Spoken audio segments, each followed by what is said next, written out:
Welcome back. Mathematical modelling को आगे continue कर रहे हैं और आज हम देखेंगे एक काफ़ी इम्पॉर्टेंट मॉडल, वो है आपका प्रीडेटर्स मॉडल। ओके, तो देखो ये अगेन एक नॉन लीनियर आपका ग्रोथ पॉपुलेशन मॉडल है। तो हम लोग लीनियर क्या होता है, नॉन लीनियर क्या होता है, इससे पहले भी देख चुके हैं। ओके, तो उसमें एक इम्पॉर्टेंट है हमारा, जैसे आप यहाँ पे देख रहे हो प्रीडेटर मॉडल। ओके, इसका मतलब क्या हुआ, जैसे प्री का मतलब आप जानते हो कि इसका मतलब होता है शिकार। तो शिकार और शिकारी, ओके, एक शिकार होगा और दूसरा क्या होगा, दूसरा होगा शिकारी होगा। तो जैसे आप जो है जंगल का एग्जांपल ले सकते हो, लाइक के लायन आपका क्या है, तो ये आपका शिकारी है, प्रीडेटर है। और आपका मैं जैसे हिरन का एग्जांपल ले लेता हूँ, ठीक है। तो डियर क्या हो गया, उसका शिकार हो गया। तो अब यहाँ पे ये देखना है हमको कि जब हम पॉपुलेशन की बात करेंगे तो दोनों का पॉपुलेशन एक दूसरे पे क्या करता है, डिपेंड करता है, राइट। यानी अगर दोनों मौजूद होगा तो उस केस में कौन ज़्यादा ग्रोथ करेगा, कोई एक एब्सेंट होगा, सिर्फ एक ही कोई जंगल में होगा तो किस पर कैसा असर पड़ेगा, तो ये आप जानते हो और लॉजिकली भी आप इसको समझ सकते हो। ओके, तो देखो यहाँ पे मैंने ले लिया है किस तरीके से मॉडल हम लोग तैयार करेंगे। सपोज करते हैं XT and YT be the population of prey and predator species at time T। तो सपोज करते हैं कि XT किसका है, तो X जो है मान लेते हैं हम लोग वो प्रे का है, और जो Y है वो किसका है, वो आपका प्रीडेटर का है, राइट। तो ये हम लोगों ने मान लिया एट टाइम T। अब देखो यहाँ पे अलग अलग तरह के एजम्पशंस होंगे। पहला, if there are no predator, मान लो कोई शिकारी नहीं है, तो ऐसे केस में क्या होगा, जो आपका शिकार है, ठीक है, उसका जो पॉपुलेशन है वो बढ़ेगा, विल ग्रो। और कैसे बढ़ेगा, at a rate proportional to the population of the prey species. Okay, prey species का जो भी पॉपुलेशन है, जैसे मान लो यहाँ पे आपका है Y, प्रे का क्या है, प्रे का आपका X है, तो जो आपका जो बढ़ने का जो रेट होगा, पहले तो बढ़ेगा इसका मतलब क्या है, इसका मतलब है कि पॉजिटिव होगा, और किसके प्रोपोर्शनल होगा, तो X के ही प्रोपोर्शनल होगा, राइट। बात समझ में आ रही है। कब, जब आपका प्रेडेटर अवेलेबल नहीं है। अच्छा, फिर क्या हो गया, if there are no prey, मान लो कोई प्रे नहीं है, तो प्रेडेटर क्या होगा ऐसे केस में, तो ये will decline at a rate of proportional to the population of the predator species. देखो अब मान लो कोई हिरन है ही नहीं ना जंगल में, या उस तरह का कोई जो है शिकार नहीं है, तो ऐसे केस में जो शेर है, जो शिकारी है, वो तो डेफिनेटली उसको खाना नहीं मिलेगा, तो वो भूख से क्या होने लगेगा, मरने लगेगा। तो ऐसे केस में क्या होगा कि उसका जो ग्रोथ है वो डिसलाइन करेगा, यानी वो घटने लगेगा, ठीक है। कैसे घटेगा, तो प्रोपोर्शनल होगा उसी के जो है पॉपुलेशन के। ओके, जैसे तो हम यहाँ पे बोल सकता हूँ कि अगर dy/dt की बात करें तो ये चूँकि डिसलाइन कर रहा है तो माइनस लोगे और प्रोपोर्शनल होगा Y के। बात समझ में आ रही है, ठीक है। अब देखो अगर दोनों अवेलेबल है, the presence of both predator and preys is beneficial to growth of predator species and is harmful to the growth of prey species. अब देखो अगर दोनों अवेलेबल है, मान लो कि प्रेडेटर भी है और प्रेज भी है एक जगह पे, तो डेफिनेटली वहाँ पे जो शिकार है वो ज़्यादा, शिकारी जो है वो ज़्यादा बढ़ेगा, इसलिए कि उसको शिकार मिल रहा है, वो ठीक है, उसको खाएगा तो स्ट्रांग होगा, उसका लाइफ आगे बढ़ेगा, ठीक है। लेकिन जो शिकार है वहाँ पे मौजूद, ठीक है, तो वो तेज़ी से क्या होगा, कम होगा। तो ऐसे केस में क्या होगा, आप देखो ग्रोथ होगा किसका, प्रेडेटर का, और जो है हार्मफुल ग्रोथ होगा किसका, स्पीसीज़ का, प्रे स्पीसीज़ का, यानी शिकारी का जो क्वांटिटी है, शिकार का जो क्वांटिटी है वो इस केस में क्या होगा, आपका कम होगा, ठीक है। तो कैसे होगा, तो देखो more specifically the predator species increases, ये तो इंक्रीज करेगा आपका जो शिकार है, ओके, जो शिकारी का क्वांटिटी है, like lion, okay. And prey species क्या करेगा, डिक्रीज करेगा at the rate proportional to the product of the two population. Okay, तो यहाँ पे आपको फिर से अगेन ये देखना है कि जो dx/dt है, यानी जो आपका प्रेज है, राइट, जो आपका जो भी शिकार है वहाँ पे अवेलेबल, तो उसका रेट इस केस में जब दोनों प्रेजेंट है तो क्या होगा, घटेगा। सो प्रोपोर्शनल होगा क्या, product of population of both the species. Okay, जबकि dy/dt यानी जो प्रेडेटर है, ओके, जो आपका वहाँ पे जो भी शिकारी है, तो उसका डेफिनेटली क्या होगा, बढ़ेगा पॉपुलेशन, और वो प्रोपोर्शनल होगा दोनों के प्रोडक्ट का, ठीक है। अब देखो अब यहाँ पे दोनों को कंबाइन कर देते हैं ना, ये dx/dt और ये dx/dt, इन दोनों को आप कंबाइन कर लो। तो इन दोनों को आप कंबाइन करोगे तो आपको क्या मिलेगा, तो यहाँ पे जो हमको मॉडल मिलेगा, ठीक है, क्योंकि मॉडल हमारे लिए इंपॉर्टेंट होता है, ये इसी से आपको क्वेश्चन भी MCQs बनते हैं, ठीक है। तो मॉडल जो हमको बनेगा वो बनेगा non linear first order differential equation. अब पहला ये बनेगा, देखो dx/dt is equal to this one. Okay, आसानी से देख सकते हो आप, क्योंकि आप देखो कि यहाँ पे ये प्रोपोर्शनल है, राइट। तो यहाँ से अगर हम लोग लेंगे तो क्या होगा, dx/dt is equal to ax लेंगे फॉर a ग्रेटर देन 0, और यहाँ से अगर मैं लेता हूँ तो क्या लूँगा, dx/dt is equal to minus bxy, ठीक है। क्योंकि ये यहाँ पे कोई कांस्टेंट b लगाएंगे तो अब दोनों को आप मिला दीजिएगा, ax है माइनस bxy है। तो जो टोटल जो यहाँ पे ग्रोथ है आपका, राइट, प्रेज का, तो वो उसका रेट क्या होगा, dx/dt is equal to ax minus bxy होगा। x को आप कॉमन ले सकते हो, ठीक है। इसी तरीके से y का अगर आप निकालना चाहते हो तो y का क्या आएगा जी, यानी जो प्रेडेटर है उसका जो रेट है ग्रोथ का, ठीक है, पॉपुलेशन ग्रोथ का, वो ये आएगा। यहाँ पे आप देख सकते हो कि हमको इसको और इसको अब कंबाइन करना होगा, तो कंबाइन कर देते हैं। तो dy/dt क्या आ जाएगा, तो कांस्टेंट लगा दीजिएगा, तो अलग अलग कांस्टेंट लगाएंगे तो माइनस py हो जाएगा, प्लस क्या हो जाएगा, qxy। ओके, यहाँ पे वही चीज़ लगा हुआ है, देख पा रहे हो आप लोग, ठीक है। तो बहुत आसानी से आप इस मॉडल को लिख पाओगे और याद रख पाओगे। इससे क्वेश्चन आते हैं तो आपको ध्यान रखना है, ठीक है।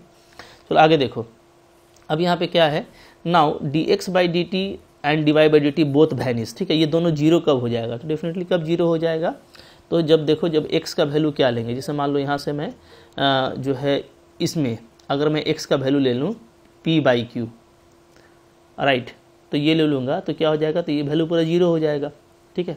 तो x का वैल्यू अगर मैं ये लेता हूँ, तो सपोज कर लेता हूँ xe, इस पे ये dy/dt वैनिश हो जाएगा।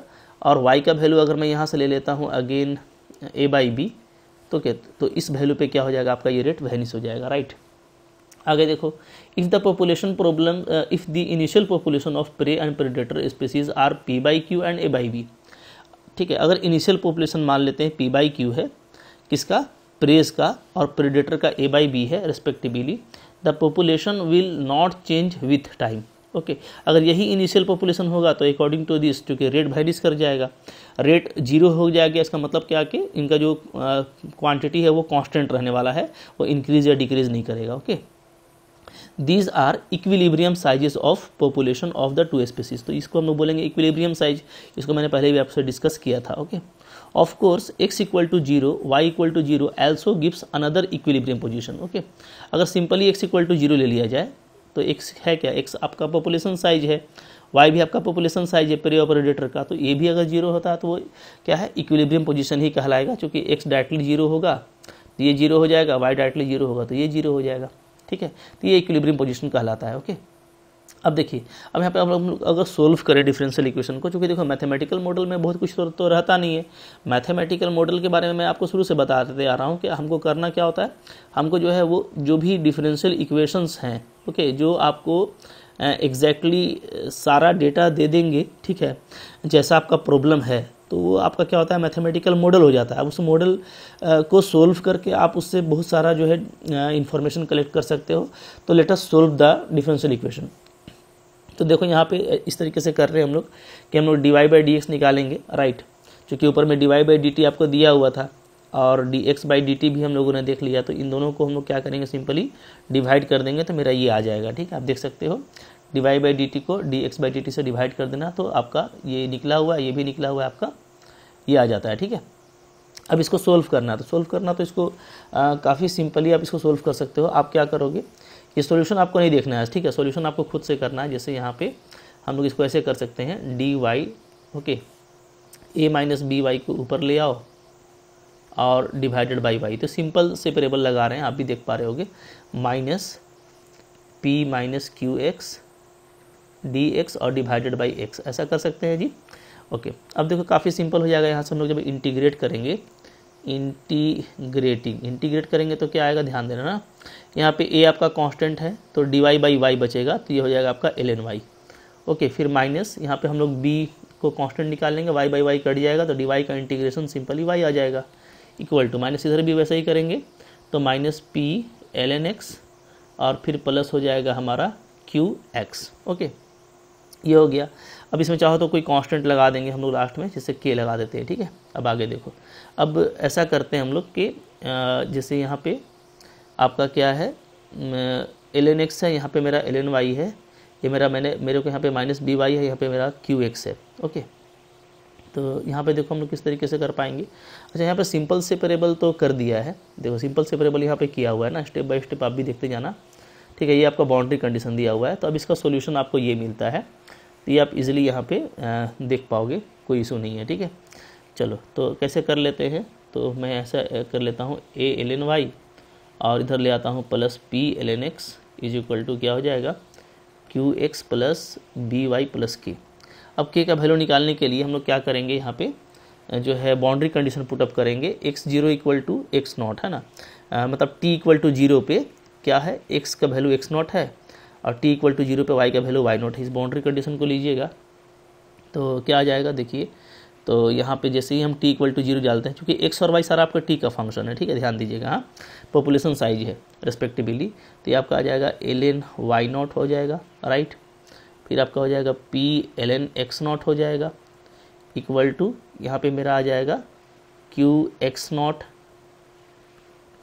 q इंटू एक्स नॉट, यहाँ पे आ जाएगा b into Y naught plus k। तो यहाँ से k का वैल्यू हम निकाल सकते हैं फाइनली, k का वैल्यू क्या आ जाएगा, तो k आप लिख दोगे क्या, a ln y not plus p ln x not minus q x not और माइनस b y नॉट, ये लिख दोगे, ठीक है।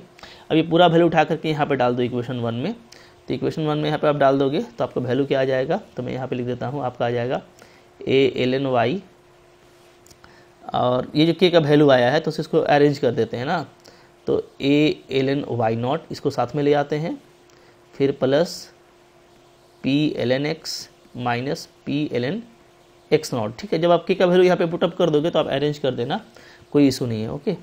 फिर यहाँ पे मैं लिख सकता हूँ q x minus x not और plus b y minus y not, right. अब देखो यही चीज़ एग्जैक्टली यहाँ पे लिखा हुआ है, इधर का ये टर्म है और यहाँ पे लॉग का प्रॉपर्टी लगा देना तो ये आ जाएगा, ठीक है। तो ये हमको इंटीग्रेट करने से आ जाता है, ये आप विद इन द मिनट देख लोगे, ओके। अब देखते हैं इसके बाद क्या है, 10 through every point of the first quadrant of the X Y plane there is a unique trajectory, okay. यहाँ पे जो हमको इक्वेशन मिला है यहाँ से आप देख सकते हैं कि अगर मेरा x और y पॉजिटिव अगर हम लोग सिर्फ लेते हैं ना, तो हमको क्या है, सिर्फ यूनिक जो है ट्राजेक्ट्री मिलेगा। No two trajectories can intersect since intersection will imply two different slopes at the same point, right. तो हमको कर्व जो है इस तरह का मिलेगा कि वो आपस में इंटरसेक्ट नहीं करने वाला। इफ़ वी स्टार्ट, अगर हम 0 0 से स्टार्ट करते हैं या इससे स्टार्ट करते हैं, क्योंकि दोनों मेरा इक्विलिब्रियम वाला वैल्यू है, तो किसी से भी स्टार्ट कर सकते हैं। We get point trajectories if we start with x equal to x not y equal to 0 from equation 1 and 2 we find x increases while y remains 0. Similarly, if we start with x equal to 0, y equal to y naught, we find the x remains 0 while y decreases. Thus, positive axes of x and y give two line trajectories. Okay. तो आप यहाँ पे देख सकते हो, बस आपको value put up करना है तो आपको खुद ब खुद यहाँ से दिखेगा कि किस केस में आपका रेट पॉजिटिव होता है, किस केस में आपका जो रेट है वो आपका कांस्टेंट रहता है या जीरो हो जाता है, ओके। तो बहुत ज़्यादा इंपॉर्टेंट नहीं रहता है ये सब, एमसीक्यूज़ में इस तरह के बहुत ज़्यादा कंक्लूजन तो आपसे नहीं पूछे जाएंगे। हाँ, आप ये मॉडल याद रख सकते हो, ठीक है, उसका इंटीग्रेशन करने से क्या आएगा, राइट। और यहाँ पे देखो पूरा ग्राफ यहाँ पे बना हुआ है कि किस तरीके से आपका xt और yt के एलोंग में जो है आपको ट्राजेक्ट्रीज मिल रहा है, और यहाँ पे देखो ट्राजेक्ट्री भी एग्जैक्टली आपको दिया हुआ है, ठीक है। आप देख सकते हैं कि जो है किस क्वाड्रेंट में आपका कौन इंक्रीज कर रहा है, ये आपको साफ साफ दिखा हुआ है। अब यहाँ पे देखोगे, since no two trajectories intersect, no trajectory starting from a point situated within the first quadrant will intersect the x axis and y axis trajectories, okay. Thus, all trajectories corresponding to the positive initial population will lie strictly within the first quadrant. Thus, if initial populations are positive, the population will always be positive. तो ये तो देखो बहुत simple सी बात है, अगर initial अगर आपका पॉजिटिव रहेगा तो हम लोग देख रहे हैं कि अकॉर्डिंग टू द इक्वेशन क्या है, आपका जो पॉपुलेशन है वो आपको हमेशा पॉजिटिव ही मिलेगा। इफ़ पॉपुलेशन ऑफ वन और both species is initially zero, it will always remains zero. तो वो अगर शुरू में जीरो है तो डेफिनेटली क्या है वो आपका हमेशा जीरो ही रहेगा। अब अभी जो ग्राफ है आपका, इस ग्राफ से, ठीक है, आप ये क्वाड्रेंट टेबल बना सकते हो, right. The lines through P by Q A by B, यानी जो इक्विलिब्रियम वाला पोजिशन है, parallel to the axis of a coordinate, divide the first quadrant into 4 parts, 1 2 3 and 4 using equation 1 and 2 we find that. Okay, देखिए यहाँ पे 1 2 3 4 बनाया हुआ है। फर्स्ट क्वाड्रेंट जो कि हमको जो है जो भी काम करना है वो किस में करना है, वो देख सकते हैं आपकी जो भी हमारा ट्राजेक्ट्री है वो क्या है, फर्स्ट क्वाड्रेंट में ही है और कोई भी कर्व एक दूसरे को कट नहीं करता है। तो फर्स्ट क्वाड्रेंट ही में सारा काम करना है, तो इसको हम लोग 4 पोर्शन में बांट दिए हैं और इन चारों पोर्शन में आप देखेंगे कि dx/dt less than 0, dy/dt greater than 0, तो dy/dx क्या आ रहा है, लेस देन 0। ठीक है, इसको आप देख पाएंगे। जैसे देखो dx/dt लेस देन 0 का मतलब क्या है, इसका मतलब है कि x का जो रेट है वो क्या करेगा, वो घटेगा और y का रेट आपका बढ़ेगा, तो क्या होगा। ठीक है, तो आप देख सकते हैं जैसे अगर x का रेट घटता है, यहाँ पे आपको दिखा हुआ है x right dx/dt less than 0 है, ओके, dy/dt ग्रेटर देन 0 है, dx निकालते हो। ठीक है, तो dy/dx क्या होगा, ये सिंपली होता है dy/dt डिवाइडेड बाई dx/dt। अब एक पॉजिटिव है एक नेगेटिव है, तो ये आपका नेगेटिव ही होगा।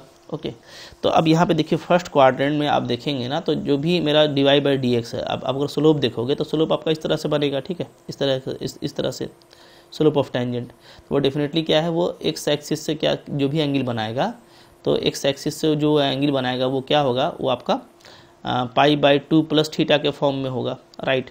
और इस केस में जो स्लोप होता है dy/dx वो क्या हो जाएगा, तो हो जाएगा आपका tan π/2 प्लस थीटा, और ये सेकंड क्वाड्रेंट में है तो आपको ये माइनस कॉट थीटा, तो ये आपको क्या होगा, निगेटिव देगा, क्योंकि ये वैल्यू सेकंड क्वाड्रेंट का है। ठीक है, ये पूरा कर्व तो आपको फर्स्ट क्वाड्रेंट में है, तो ये आपको माइनस कॉट थीटा, तो ये निगेटिव आता है, तो यहाँ से आप कंक्लूड भी कर सकते हो।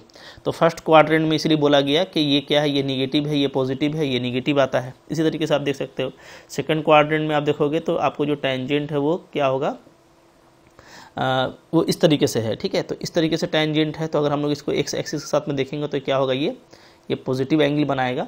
ठीक है, और आपका एक्यूट एंगल होगा, तो इसमें आपका dy/dx क्या आएगा, सेकंड वाले केस में पॉजिटिव आएगा। ओके, तो हम लोग ये देखते हैं कि इसमें जो dx/dt है वो भी लेस देन 0 है, और जो dy/dt है वो भी क्या है, वो भी लेस देन 0 है, तो डेफिनेटली फिर जो दोनों का डिवाइड है वो क्या आएगा, वो आपको पॉजिटिव आएगा। तो यहाँ पे बहुत देखो सिंपल जो है यहाँ पे क्लासिफिकेशन किया हुआ है, बहुत ईजिली आप देख सकते हो। सेकेंड वाले पोजिशन में मैंने दिखा दिया आपको, लाइक दैट आप थर्ड वाले पोजीशन में देखोगे तो एक्स का रेट पॉजिटिव है, वाई का निगेटिव है, तो फाइनली आपका निगेटिव आ जाएगा।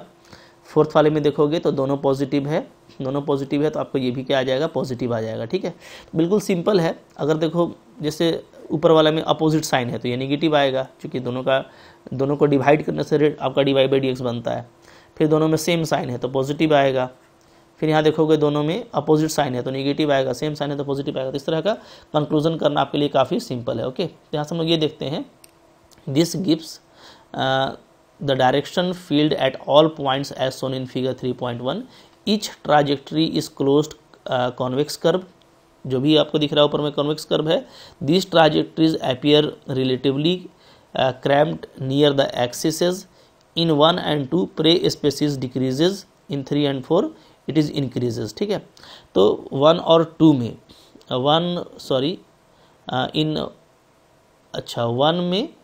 1 में आपका, अच्छा ठीक है, हाँ 1 में और 2 में, इन दोनों में जो आप देख रहे हो ना कि रेट निगेटिव लिया गया है, तो इसमें प्रे स्पीसीज आपका घट रहा है, और 3 और 4 में क्या हो रहा है, मेरा जो प्रे स्पीसीज है वो बढ़ रहा है, दिख रहा है। ठीक है, पॉजिटिव है।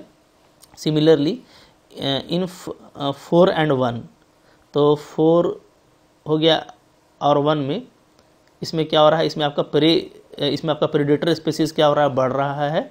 Okay, increases. And in 2 and 3, और 2 और 3 में जो प्रेडेटर स्पीसीज है वो मेरा क्या हो रहा है, वो मेरा घट रहा है। Okay, after a certain period both species return to their original size and thus both species size vary periodically with time, तो टाइम के हिसाब से पीरियोडिकली वेरी कर रहा है, कभी वो बढ़ रहा है कभी ये घट रहा है। ठीक है, तो ये पूरा देखो आपको डेटा मिल गया, पूरा इन्फॉर्मेशन मिल गया प्रे और प्रेडेटर मॉडल का। तो देखो अगर हम लोग देखें फाइनली तो कुछ करना नहीं है, आपको डिफरेंशियल इक्वेशन लिखना पड़ता है, जो मैंने आपको समझा दिया, उसको सोल्व करके आपको इंटीग्रल इक्वेशन उसका फाइंड आउट कर लेना पड़ता है। ठीक है, अब यहाँ से आपको जो भी इन्फॉर्मेशन मिलता है, जो भी जिस तरह कभी आप ग्राफ स्केच करते हो, तो यहाँ से आप बिल्कुल आसानी से देख करके 0 से स्टार्ट करके या p/q या a/b से स्टार्ट करके, ठीक है, कैसे कैसे आपका कर्व मूव करेगा, तो आप चाहो तो ये कर्व याद भी रख सकते हो। ठीक है, प्रेडेटर का चूँकि यहाँ पे आपको अगर ग्राफ बनाना पड़े तो थोड़ा सा आपको उसके लिए एक अलग से टाइम चाहिए, और अगर आपको रिजल्ट्स याद रखने हैं तो आप इस ग्राफ को याद रख सकते हो, बहुत मुश्किल नहीं है। ठीक है, सिंपल कर्व आपको दिख रहा है कि नॉन इंटरसेक्टिंग ट्राजेक्टरी आपको मिलता है only in first quadrant. Okay, तो अब हम लोग यहाँ पे देखते हैं कि यहाँ पे जिस तरीके से भी आप क्लासीफाई करोगे तो आप जो है इस तरह से आप ये टेबल बना सकते हो बहुत इजीली dy/dx का, और यहाँ से फिर हमारा फाइनली कंक्लूजन निकल जाएगा। ठीक है, तो बहुत मुश्किल नहीं था, इसी तरह से आप करेंगे तो आपको समझ में आ जाएगा। देखो इसी तरह का एक होता है कंपटीशन मॉडल, तो ये मैं समझाने नहीं जा रहा क्योंकि ये सिलेबस में भी नहीं है हमारे लिए, अभी इंपॉर्टेंट भी नहीं है। ओके, बट है उसी तरह का, आप इसको चाहो तो देख सकते हो, ये PDF आपको मिल जाएगा, उसी तरह का है। तो ये थोड़ा सा सिंपल में बताया गया है कि सिर्फ आप dx/dt dy/dt निकाल करके भी आप इसको सिर्फ कर लेंगे, ये सिर्फ टेबल निकाल लेंगे तो आपका काम हो जाता है, राइट। उसके बाद चाहो तो आप फाइनली सॉल्यूशन करके पूरा ये फाइंड आउट कर सकते हो ग्राफ को, और फिर यहाँ से जो भी कंक्लूजन आपको मेड करना है, इंपॉर्टेंट कंक्लूजन, वो आप मेड कर सकते हो। ठीक है, आई होप ये आप देख लेना PDF, इसमें आपको कोई दिक्कत नहीं होगा। तो जो मैंने आज बताया है तो वो इंपॉर्टेंट है, उन बातों का आपको याद रखना इंपॉर्टेंट है। ऐसे जो मैं MCQs वगैरह दूंगा तो उसको भी आप देख लेना। ठीक है, तो आई होप आपके लिए फ्रूटफुल था, अच्छा लगा तो लाइक कीजिएगा, डेफिनेटली चैनल पर नए सब्सक्राइब कीजिए, काफ़ी सारा फ्री कंटेंट है चैनल में जिससे आपको काफ़ी फ़ायदा होता है। ओके, और अगर आप पूरा कोर्स करना चाहते हो जिसमें आपका ये पॉपुलेशन मॉडल वगैरह भी पढ़ना है, मॉडलिंग वगैरह, और लाइक या आप हायर मैथमेटिक्स की तैयारी कर रहे हो, CSIR नेट गेट जैम की तैयारी कर रहे हो, या PGT झारखंड PGT के VS NVS की तैयारी कर रहे हो, तो आप मेरा एप्लीकेशन डाउनलोड कर लो। एप्लीकेशन का लिंक आपको डिस्क्रिप्शन बॉक्स में मिल जाएगा, और वहाँ पे काफ़ी अच्छे तरीके से सारा कोर्स अरेंज किया हुआ है, PDF है, MCQs है, लॉट ऑफ MCQs, आप डाउट भी पूछ सकते हो, कनेक्ट रह सकते हो, तो बहुत कुछ फ़ायदा होने वाला है उस एप्लीकेशन से। तो एप्लीकेशन को डाउनलोड कर लीजिए। ठीक है, थैंक यू वेरी मच।